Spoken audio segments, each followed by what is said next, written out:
Kinds of tense यानी tense के प्रकार। तो टेंस 3 प्रकार के होते हैं। प्रेजेंट टेंस यानी वर्तमान काल, पास्ट टेंस यानी भूतकाल, फ्यूचर टेंस यानी भविष्यत काल। अब हम एक एक करके सभी टेंस के बारे में जानेंगे। प्रेजेंट टेंस किसे कहते हैं? जो कार्य हो रहा है उसे ही हम प्रेजेंट टेंस यानी वर्तमान काल कहते हैं। वर्तमान काल 4 प्रकार के होते हैं। Present indefinite tense, present continuous tense, present perfect tense और प्रेजेंट परफेक्ट कॉन्टिन्यूअस टेंस। ये 4 प्रकार के टेंस है। तो हम एक एक टेंस को आपको उदाहरण सहित बताएंगे और उसमें हम आपको अनुवाद देंगे लगाने के लिए। प्रेजेंट इंडेफिनिट टेंस यानी अनिश्चित वर्तमान काल।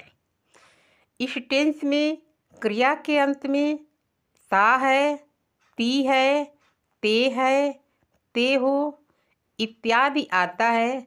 तो हमें पहचान लेना है कि ये प्रेजेंट इंडेफिनिट टेंस है। अब हम इसको बनाने का नियम बताएंगे। सबसे पहले कर्ता, उसके बाद क्रिया, तब कर्म, उसके बाद कुछ अन्य हो तो उसको रखेंगे। कर्ता प्लस क्रिया प्लस कर्म प्लस अन्य। कर्ता उसे कहते हैं जो कार्य को करता है। जैसे राम घर जाता है, इसमें राम जो है हमारा कर्ता है, घर जो है कर्म है और जाता है जो हमारा क्रिया है। अगर टेंस एक वचन में हो तो क्रिया में एस लगाएंगे। अगर टेंस बहुवचन में हो तो क्रिया में एस नहीं लगाएंगे।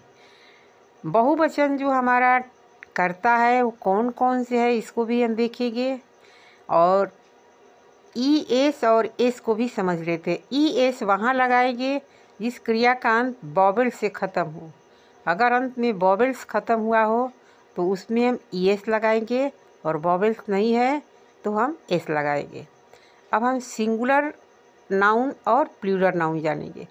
Singular noun he, she, it और नाम को कहते हैं। जैसे राधा, गीता, सीता, अच्छा ये सब नाम है। प्लूरल नाउन उसे कहते हैं आई, यू, वी, दे और एक से अधिक नाम। ये हमारा प्लूरल में हो गया। जैसे राजेश सीता गीता पढ़ती है। अब एग्जाम्पल है राम पढ़ता है, राम रीड्स। यहाँ देखिए READ रीड यानी डी जो है हमारा कॉन्सोनेंट है, वॉवेल्स नहीं है तो एस लगाए है। सीता घर जाती है तो जाना हमारा GO, गो मने जाना, वॉवेल्स ख़त्म हुआ है तो ES जोड़े है GOES। Sita goes to house. Sita करता है, गोज क्रिया है और हाउस कर्म है।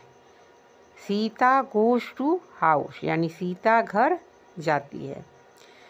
इस तरह से हम और भी टेंस देखेंगे और बनाएंगे।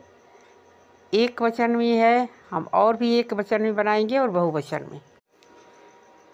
मोहन फुटबॉल खेलता है, मोहन प्लेज फुटबॉल। तुम घर जाते हो, यू गो टू हाउस। अब यहाँ गोज नहीं लिखेंगे क्योंकि यू जो हमारा है वो प्लूरल करता है। प्लूरल के साथ क्रिया में एस नहीं लगाएंगे।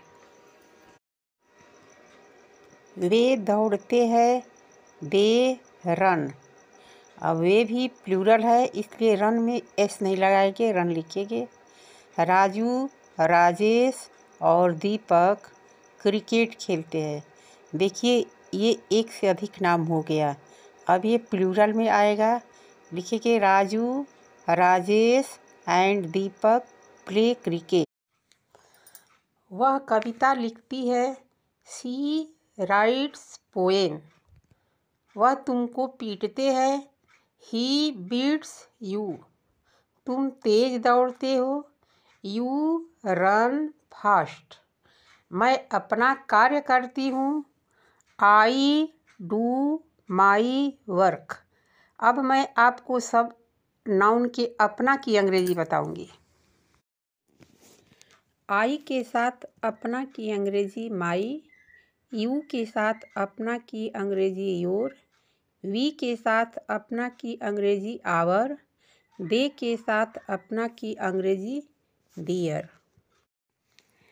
सी के साथ अपना की अंग्रेजी हर, ही के साथ अपना की अंग्रेजी हिज, इट के साथ अपना की अंग्रेजी इट्स होता है।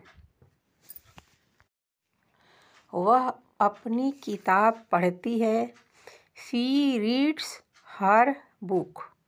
वह अपना कार्य करता है, he does his work.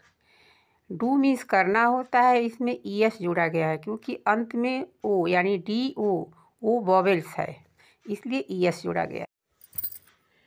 Present indefinite tense के 3 मुख्य प्रकार होते हैं, सकारात्मक यानी अफर्मेटिव, नकारात्मक यानी निगेटिव और प्रश्नवाचक यानी इंट्रोगेटिव।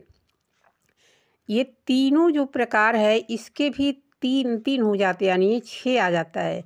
तो आप यदि 3 मुख्य जान जाओगे तो आपको 6 भी बनाने आ जाएगा। इसका उदाहरण हम बताते हैं ये कैसे होता है। प्रेजेंट यानी अफर्मेटिव तो मैं बता चुकी हूँ, जैसे राम घर जाता है, तुम पढ़ते हो, मैं अपना कार्य करती हूँ।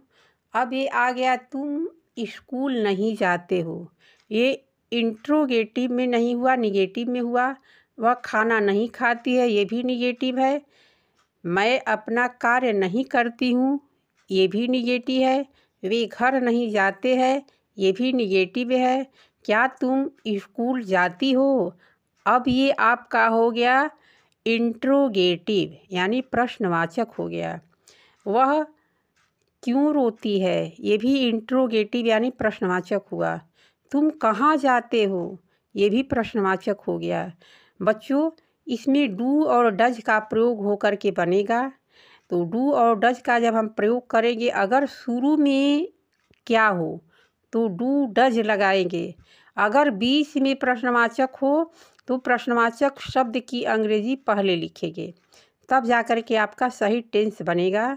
तो मैं अपने अगले वीडियो में इसको विस्तार से बताऊंगी कि डू डज कैसे लगेगा शुरू में, और बीच में प्रश्नवाचक शब्द रहेगा तो वहाँ डू डज नहीं लगेगा, वहाँ क्या लगेगा, इसको मैं अपने अगले वीडियो में बताऊंगी। अगले वीडियो को देखने के लिए आप चैनल को सब्सक्राइब कर लीजिए और अपने टेंस को मजबूत कीजिए। अगर आप चैनल पर नए हो तो चैनल को सब्सक्राइब नहीं करोगे तो ये वीडियो आपको नहीं मिलेगा, ढूंढते रह जाओगे। इसलिए अगर चैनल को सब्सक्राइब करते हो तो नोटिफिकेशन आपको सबसे पहले मिलेगा। तो चैनल को सब्सक्राइब कर लीजिए और डू डज से संबंधित आपको प्रेजेंट इंडेफिनिट टेंस के अनुवाद बताएंगे। अभी तक ये प्रेजेंट इंडेफिनिट टेंस चल रहा है। प्रेजेंट इंडेफिनिट टेंस खत्म होने के बाद प्रेजेंट कंटीन्यूअस आएगा, उसके भी 3 मुख्य प्रकार हो जाएंगे और तीनों के 3 और बनेंगे, यानी 6 हो जाएंगे। आप टोटली टेंस 1 महीने में सीख जाओगे। 1 महीने के बाद आपको कोई टेंस में दिक्कत नहीं होगी। कितना हो भारी से भारी अनुवाद आप आसानी से अंग्रेजी में बना लोगे। इसके लिए आपको वीडियो लास्ट तक देखना पड़ेगा और हर वीडियो को देखना है। कोई भी वीडियो अगर मिस करते हो तो आपको टेंस बनाने नहीं आएगा। इसलिए आपको हर वीडियो को देखना पड़ेगा और बड़े ध्यान से।